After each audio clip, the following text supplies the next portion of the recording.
Hey everybody, I have returned. Got a lot to show you. It's been a busy week. It's been a fast week. It's around 7:30. Temperature is 38 degrees. Humidity is 74%.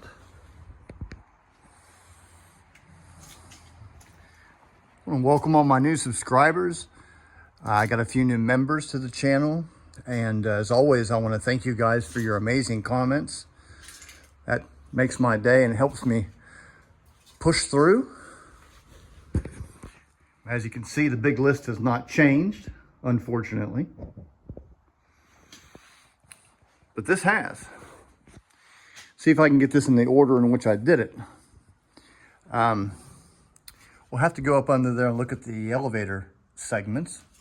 But one thing I've done is, rather than put the 110-pound fully populated main instrument panel in there, put that wooden mock-up in there. The reason I've done that is to gauge how much space I have between the rudder towers and the elevator control arms down there. It's looking really good. It's surprisingly good. So there's to look forward to in that. Let's go ahead and go in there so I don't forget what I'm doing.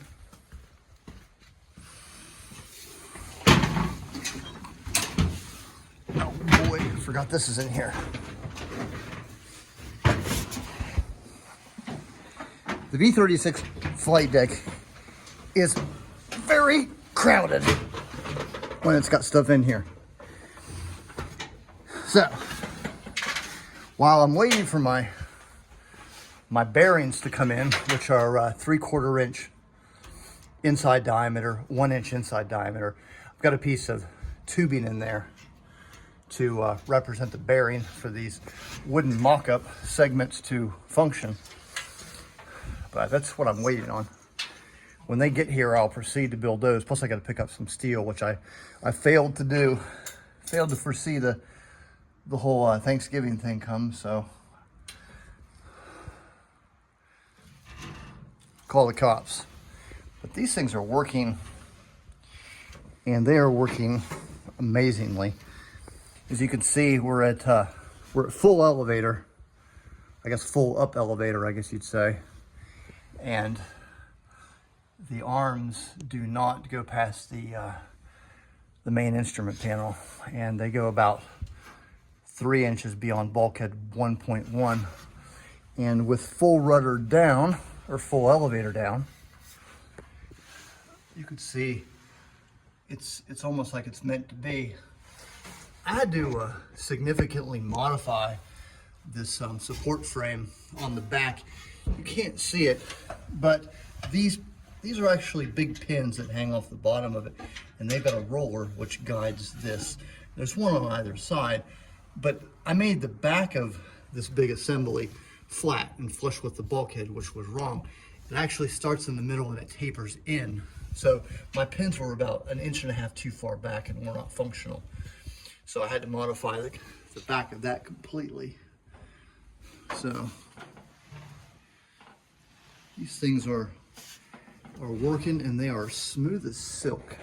It's going to be very interesting to get all the controls in there. But mind you, I still have, there's a big thing that lives here that's got two big 6-inch Philonic pulleys on there, and then there's one here and one there, and then there and there. So there's 6 pulleys right there that I'll have to have the arms built and everything, but that's nothing compared to those monsters. And it took 2 weeks or maybe a week to build that guy. I need to lower him about 1/2 inch. So the 1/2 inch here, 1/4 inch there, it adds up when you've got tolerances like that, which doesn't seem like a big deal, but that's the bottom of the panel. Then you've got the shock mount, which is about 1 inch tall, and then you got the towers. So this needs to be lowered. But this is, I'm gonna make this as tight as possible. The main panel might be able to come up 1/2 inch or 1 inch, but that's what that's up there for. Oh, I guess I'll start from the inside. If you look at pictures of the flight engineer station prior to the past few days, you notice in comparison to what I have now, that it was comically low. It was it was only about 16 inches from the flight deck floor to right there, because these are 15-inch boards, so 1.5 inches. So there's 16.5. So it was right there. So I raised it 1.5 inches, 3 inches, plus 1/2 inch. It's about 5 inches I got it up there. I know those boards aren't exact, or I don't know how big they are. It's not the canopy. Accessing the canopy on the YB-36 and in terms of the museum guys, there's only so much you could do, because in the museum aircraft, this is all intact. So you can't get back there and measure that stuff. It looks huge, but when you actually get up in there, that's my hand. It's not very big, not very big at all. I mean, I would say there's probably about 9 square feet in this entire area, if that. So it was impossible for me to get up there and measure that as accurate as I was able to measure this area. And in this area, I was able to climb out through the escape hatches and, you know, twist my body around. And I measured all these perfectly. I could measure all this perfectly and all of this. And on the YB, when I measured, these glasses were out, or panes. So I could measure, you know, back, and I could get my body to about right there. So all this is essentially perfect.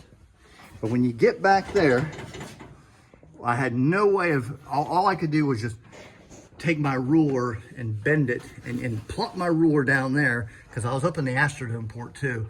And where the ruler landed, I took pictures of it. And it's accurate, but it's not accurate enough. It's off about 2 inches overall.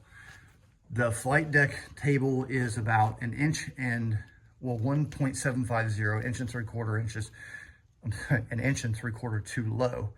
So it's tight, but I'm a big guy. I'm 6'1" in these boots, and I'm sure Air Force personnel in the 50s didn't wear, you know, 1 inch thick soled steel-toed boots. So I think it'll be just fine for the casual observer to just get in there and sit and be comfortable and whatnot.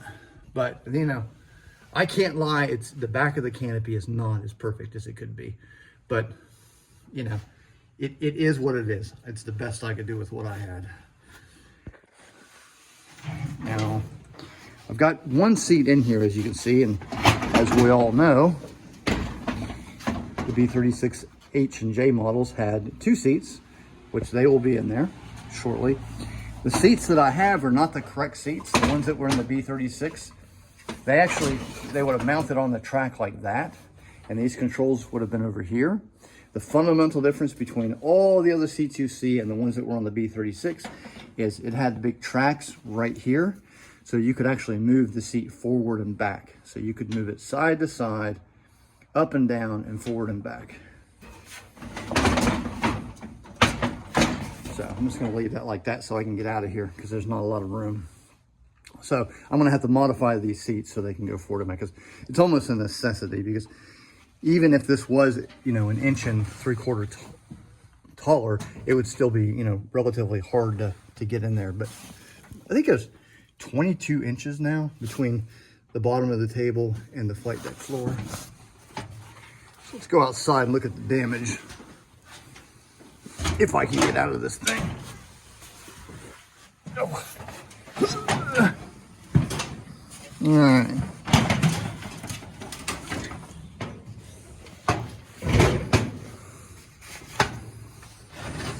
I like it to be tidy. Let me get back here. Oh, so in moving or raising the flight engineer station up 5 inches, you can see the difference. These are the old areas. These are the new. For that, and this is going to have to be extended as well. That's about it there, but here's what I've done. With all the equipment in there, that thing is heavy. It's got to be well over 120, 150 pounds. So I made this wooden armature to support it while I moved it around. Got to be able to scoot it back and forth. The up and down wasn't a problem. But I've got the propeller synchronizer in there. That's not exactly where it's supposed to go, but it's close, probably over a couple of inches, because here there's going to be a big cable guard, rectangular in shape, that delivers the cables, the 6 cables from the console come up under here, and then they twist and they go like this, and then they go up to here and then back down the other side, because they got to go to that quadrant as well, because like I've said, when you push the quadrant, or the quadrant up there, these move on the engineer table simultaneously, and vice versa. If you move these, those move. This right here, this is the cable guard for the turbo supercharger up there. That runs down there and it goes up to the turbo supercharger in the console. Those move simultaneously.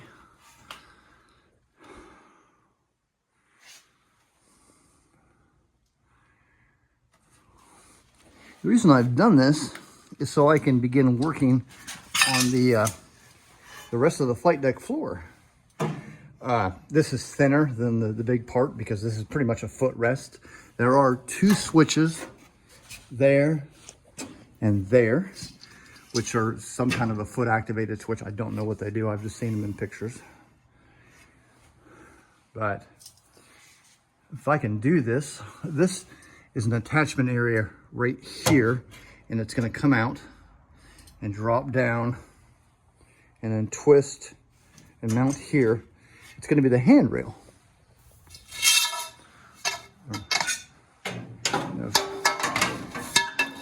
Ain't gonna work very well, but this is an 1.25" pipe, which is exactly what it will use. This is the pipe that I'm going to use. I just got to bend it right there. The junction up here is its own piece, so it'll curve out and then attach to this. I just learned something interesting last night. Down here, there were 2 shelves, and this is where the ECM, the electronic countermeasures, would have been. The radar jammers, APT4. There was 3 different versions. There was Block 1, Block 2, and Block 3. Block 1 being the earliest. And all of the early ones, this is the aft lateral beam of the flight deck. This is where the handle went, and it went, or the handrail, and it went straight up and curved right there. If you look at the J model, it goes like this, and then bends here, and then attaches about 4.5 inches from this frame. That's because they extended this. I haven't picked up on exactly why they extended it, but they did. In the H model, you have the step that is right there. It's about that big. In the J model, because there's a big box that sits right there, it sticks out. They've actually got that cover or guard that goes like that, so you don't trip on that. But it actually, at the same time, it makes the step smaller. So that's pretty exciting. This is higher because it will allow for the flight deck floor corrugated aluminum to sit in there. I wish I had more room down there I could build down, but it is what it is. I'd say that's about it. I covered the segments, the mock-up, the flight engineer station.